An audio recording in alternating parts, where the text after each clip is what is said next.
taking a look at Polkadot on the live stream. So actually my Polkadot video did pretty good with the views. So we're going to start making Polkadot videos because that's going to help the channel grow. Taking a look at Polkadot, we obviously just made an all-time, it's not an all-time low, but a cycle low.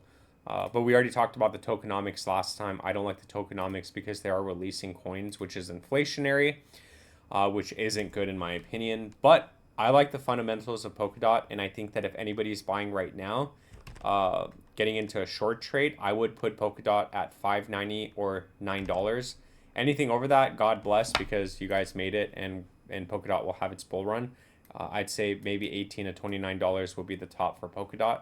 And if not, then this thing's going to go parabolic. And it's really difficult for these kind of coins because, again, when coins release supply into the circulation, it is inflationary.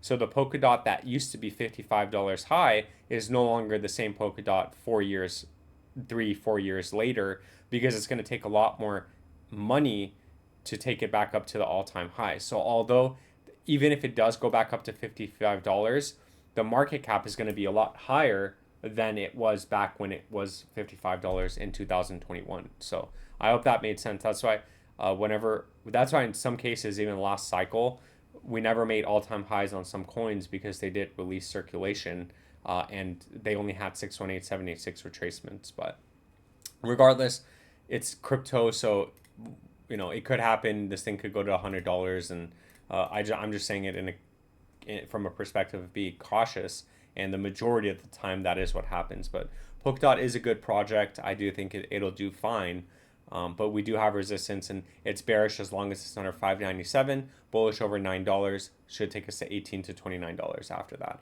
and then from there we'll obviously reassess the situation once we get to that point. With that being said, none of this is financial advice. It is all just my opinion, and thank you.